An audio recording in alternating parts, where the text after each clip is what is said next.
Syria में तख्ता पलट के बाद पश्चिम एशिया में संकट गहरा गया है। सीरिया से असद की सरकार गिरने का सबसे बड़ा नुकसान ईरान को हुआ है।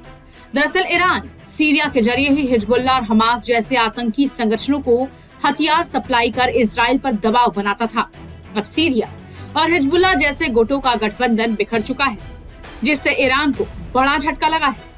घटना ने ईरान को कूटनीतिक रूप से अलग थलग कर दिया है, जिसके चलते ईरान को अपनी सुरक्षा को लेकर रणनीति बदलने पर मजबूर होना पड़ रहा है। असद के देश से जाने के बाद अब ये पूरा नेटवर्क लगभग खत्म हो चुका है। इस बीच ईरान के सर्वोच्च नेता अयातुल्लाह अली खामेनेई ने बुधवार को सीरिया में चल रहे संघर्ष को अंजाम देने के लिए अमेरिका और इजराइल पर हमला बोला। खामेनेई ने कहा, सीरिया को अस्थिर करने के पीछे एक संयुक्त साजिश है। खामेनेई ने इस बात पर जोर दिया कि मुख्य साजिशकर्ता अमेरिका और इजराइल ही है। दरअसल सीरिया मिडल ईस्ट का सेंटर पॉइंट है और मिडल ईस्ट के देशों में बीते महीनों से ही तनाव है।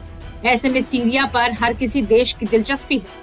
अंदाजा आप ऐसे ही लगा सकते हैं कि सीरिया में 14 साल तक चले गृह युद्ध में रूस, तुर्की, ईरान, सऊदी अरब और अमेरिका का दखल रहा है। सीरिया में असद की सत्ता जाने के बाद विद्रोही नेता गोलानी का कब्जा है। कहा जा रहा है कि बशर अल असद को रूस की राजधानी मॉस्को में शरण दी गई है। और अब ईरान के सर्वोच्च नेता खामेनेई ने तो एक बयान में ये तक कह दिया कि सीरिया में हुए तख्तापलट में अमेरिका और इजराइल समेत तुर्की का भी हाथ है। यानी खामेनेई ने सीरिया में तख्तापलट की ये बड़ी वजह बताई है।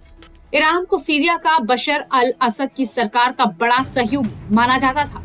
ईरान सीरिया को लड़ने के लिए हथियार, सैन्य साजो सामान और सेना को ट्रेनिंग देकर असद की मदद किया करता था।